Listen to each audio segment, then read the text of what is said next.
Hi, Professor Broderick. I'm sorry this is like a day late. Um, so, my reflections for this class is pretty honest. So, going into this class, I was excited to start learning about like how to teach and stuff like that. I wasn't really expecting like what we started with. To be completely honest, your class was definitely one of my trickier ones to get a handle of. Not only just because of like the amount of reading, and I'm not the best reader on the planet, but because of the topics that we had to cover. I've never really had to think about all the things that we did cover, like white privilege and ableists and the normie and racism and stuff like that. Like, I've never really thought about it because I was never really interested in it. And doing so and having to do it did open my eyes, but I was always hesitant too. It takes me a little bit longer to kind of grasp certain concepts because of the way I live my life and the outlook I have on life. This class definitely kind of opened my eyes to different perspectives, but I'm still working on getting there to being an advocate for those types of perspectives. It was definitely tricky speaking in your class because,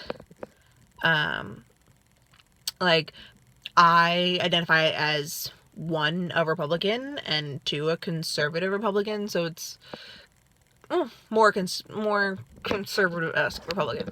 So it got kind of tricky of like, God forbid I said something and of along those lines of anything political, and I got scrutinized for it because I have in other classes, and I know how some people feel towards those people that identify as a certain political field, and it gets tricky. And so I was always kind of worried about that. But in your class, I did definitely learn about a lot of the foundations that have to go into being around people with disabilities or being around people who are different. The social and medical model was the first thing that we learned in class, and that kind of was the baseline for my understanding of what it means to have a perspective.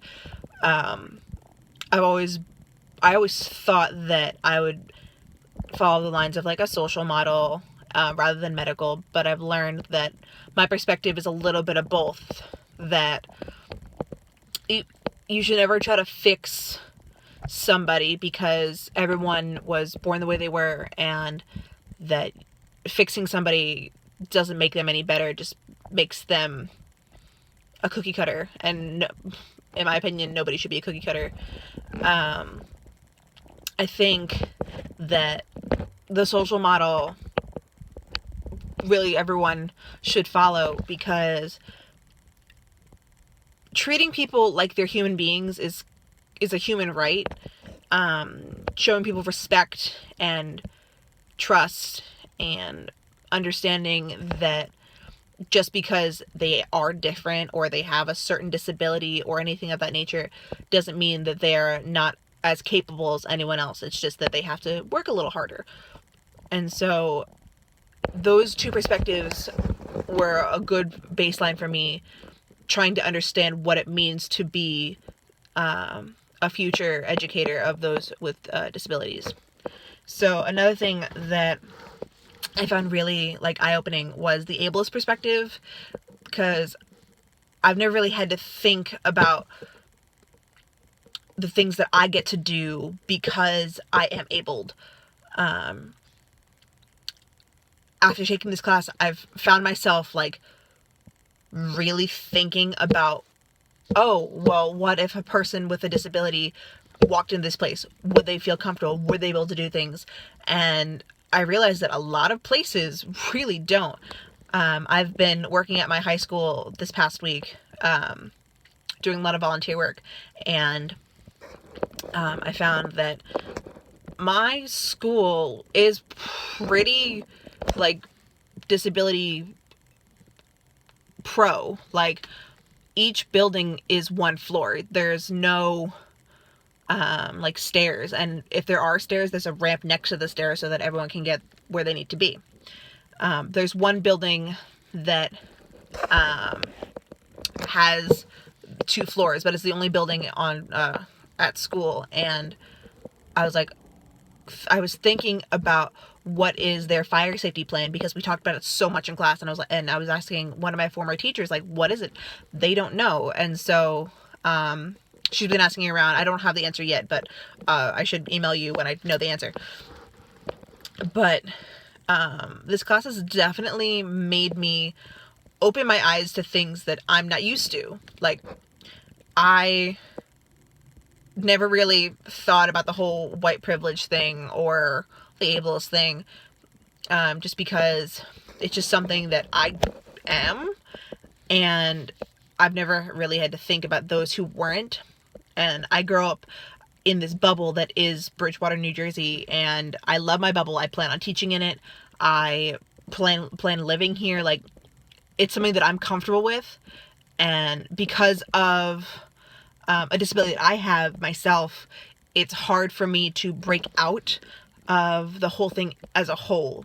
And so having to think about all these perspectives was very challenging on myself to start breaking away from the bubble, and it was really, really tricky. And so I've been working on it, like, on a constant basis of, okay, what is the difference between people? What can I do that they can't do? And what can I do to help that? And so I've been working and thinking and kind of understanding more about what that would entail. And it's going to be a constant kind of, not a struggle, but like a path that I'm going to need to be going on, because to do what I want to do down the line, like not only as a K-6 educator, but down the line as an end goal as a school counselor for elementary school kids, is to really focus on that and to educate them and make sure that their eyes are open to what's going on in the world. That way they can make informed and educated decisions about themselves, and that way they can become better people in the long run. And so this class was a starting point, and I appreciate this class so much for being a starting point. But I have been working towards figuring out this path, and I appreciate that this class has given me those tools to start opening my eyes and to really thinking about what it means to be the person that I am, but then also to educate those on the differences and how we can not only advocate but put in policy what things need to be changed, because in the long run things need to change so that things can be more fair, and that all these inequities that we've had to discuss and that we've had to kind of go back and forth against will change, because it needs to change. And I understand that things need to change, and it's really important that that these things change. So I appreciate this class as a stepping stone for understanding what it means, and that it has opened my eyes and given me tools to pursue and keep going upon this path of the teacher education program. So thank you so much, and have a wonderful holiday.